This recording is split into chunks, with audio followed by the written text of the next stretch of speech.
Lynn Mortis here. R.A. Cowboy Jones passed away.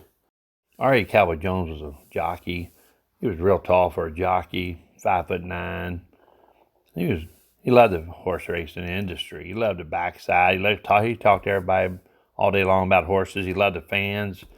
Like I said, everybody knew him from the hot dog stand to the guy selling hot tips out in the front there out in the parking lot. Everybody knew him. R.A. Cowboy Jones passed away. Anybody in the Ohio Valley, Kentucky, Western Kentucky, Louisville, Old Miles Park, Fairmont, Cahokia, all those places, all those small tracks. He was like a hero around here in Ellis Park. He wasn't just a celebrity, he was a hero when I was a kid.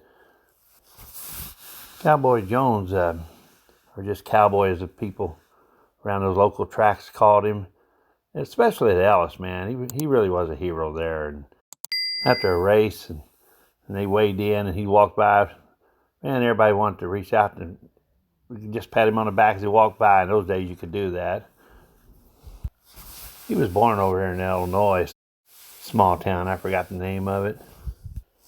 He won his first race in 1959, a long time ago. He was usually a leading rider at Ellis Park for quite a few years there, and even at other tracks. Miles Park, it ain't there no more. It was in Louisville at the time. It was a small-time track like Ellis.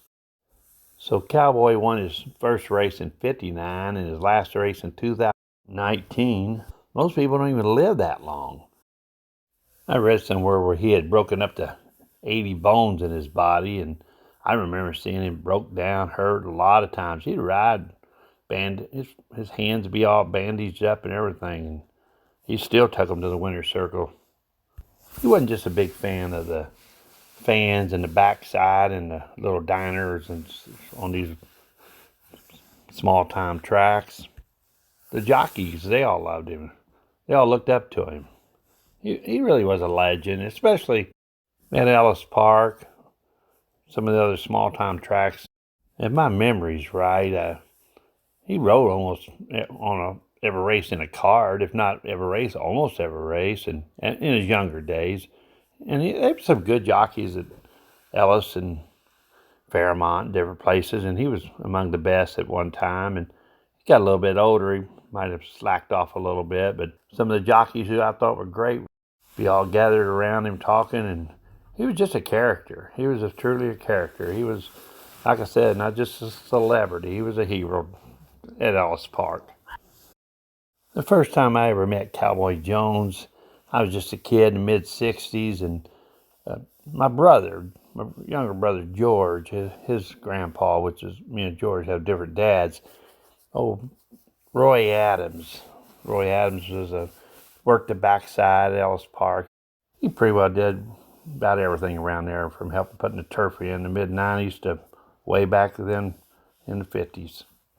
But anyway, Roy Adams took me back there to meet him. He told me at that time he was a legend and one of the best jockeys I could ever meet. And by then, I'd already was a fan of Cowboy Jones.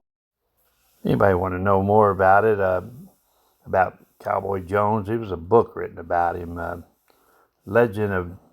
legendary R.A. Cowboy Jones, and I think you still get it on Amazon. I know you can get it on Amazon. I don't know if you get hard copies anymore, but I read it. It was pretty interesting and give you some idea what it's all about.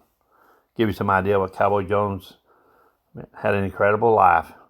But Cowboy Jones is gone at 79, and there won't ever be another guy like him. Well, good luck, everybody. Missed by everybody.